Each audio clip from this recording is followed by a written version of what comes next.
Get to know the journalists who graduated from the La Salle University Dasmariñas. I am Brian Castillo. Currently, I am a news correspondent for TV5 and I cover national security and defense. What program did you graduate in here in the LSUD? Well, I am a proud alumnus of a Bachelor of Arts in Broadcast Journalism, BroadJourn, sa DLSUD, and I'm happy to be back home. Dito kami na-hone, dito kami nag-develop, dito kami nag-start. Looking back to our humble beginnings and to where I am right now, I'm just so happy and so thankful and grateful that I became a part of BroadJourn family, and kayo rin naman, extended family kayo ng BroadJourn.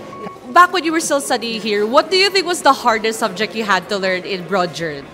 Well, let's face it, statistics. Yes. Although, syempre, general education subject siya. Pero the most challenging talaga yung statistics kasi nakakabobo. Kasi medyo difficult yung math, but Yeah. siguro in terms of dun naman sa course natin, the most difficult are yung production Yes. subjects. Kasi dito we are tested mentally, tested yung creativity natin, yung bilis, yung speed. Kasi ang production classes, hindi siya yung theoretical, hindi siya yung something you could memorize, hindi siya yung something na you could learn in an instant. Pero it's a learning process, no? Masaya siya kasi you get to be creative, you get to bond with your classmates, hindi mawawala yung away, hindi mawawala yung, the relationships challenges. But at the end of the day, you enjoyed it. Ang saya panoorin yung mga production, nakakatawa na diyan pala kami nag-start, and then now we're doing, this thing on national TV, and I'm so happy lang na nasubukan namin yun, and going back here, I miss my classmates. Sana. Okay, kabaligtad na naman po. What naman po is your favorite subject back in BroadJourn? That's easy to answer kasi my favorite subject is media laws and ethics. Oh, really? Yes. That's my favorite subject because I love reading laws. I love studying laws. And yung professor namin noon back then was si Attorney Cheryl Adami. And I love kasi ang ginawa namin noon, magpapamemorize siya ng cases sa amin, and then we'll be reciting it. Kung ano tanong niya, we'll have to answer it. I enjoy it kasi ang saya-saya aralin ng batas. And I'm fond of doing such, and I'm still hoping that the time will come na eventually I could study law and to continue it, and hopefully hindi maapektuhan yung trabaho ko because I love journalism and law. Boring siya for some, but if you understand the law kasi, no one can step on you. Yes, I agree. It's very important talaga, lalo na in this climate. Who was your favorite professor naman po in the CJD department during your time here in the LSUD? Ako pwede bang no comment yan? Hala? Kasi I don't think na may one favorite talaga ako, but the one person who was closest to me is Sir Artin. Without a doubt kasi he is a father figure until now na kahit na nag-work kami sa field.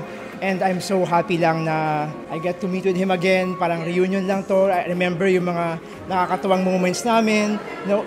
And Sir Artin was also my thesis advisor, kaya I love all the CJD professors. I'm grateful for everything they have done to me and to us, to our batch, and lahat ng learning sila sa amin. But if there's one person na talagang closest and dearest to me, that's Sir Artin, and si Ma'am Sol, si Ma'am Catch. I love all of them, and I'm grateful always to CJD. For you po, especially with your experience in this field, what is the most pressing issue at the moment for the beat that you're covering? Ito, I failed to mention a while ago, pero siguro ang challenge sa defense beat is labanan yung narrative ng ating adversary sa West Philippine Sea, which is China. Kasi meron ng gera, pero gera not in a sense na nagbabarilan, not in a sense na nag-aanuhan. Pero ang gera sa defense ngayon, it's about countering the narrative, yung false narrative na pinapakalat ng kabilang side. For example, tayo ang binangga, pero palalabasin ng kabilang side na tayo yung nambangga. Sad to say, meron silang mga tao na they're spreading Chinese propaganda dito sa Pilipinas. Yes. And it's our duty as journalists, sa akin, personally as defense journalist, na doon lang tayo sa totoo. Kasi totoo naman na tayo yung binabangga. Totoo naman na tayo ng water cannon. Totoo naman na tayo yung inaagawan ng teritoryo. And doon lang tayo sa totoo. Hindi pwede yung palalabasin kasi nila na they're claiming, di ba, na the entirety of South China Sea.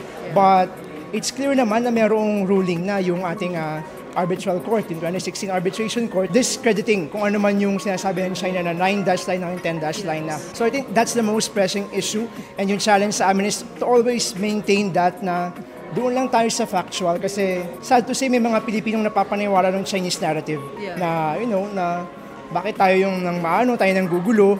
Tapos yung isa pang pinakaayaw kong narrative na kumakalat sa social media, ba't kayo ganyan? Kasi magkakagera tayo. No, hindi tayo nanghihingi ng gera. But the threat is coming to us. Hindi naman ang Pilipinas na nagpro-provoke eh. We are being provoked, right? Nakakalungkot na dapat daw hayaan na lang yung China ng gano'n. No, this is not about going to war. It's about standing up your ground and you're asking that big country to respect us because we have sovereignty, we have rights. And dapat yun ang gawin natin. Kumbaga, as Filipinos, we should not bow down to any power and we should stand our ground dahil kung ano yung atin, yun yung atin. Kaya nga, di ba ang sigaw natin, West Philippine Sea, atin ito.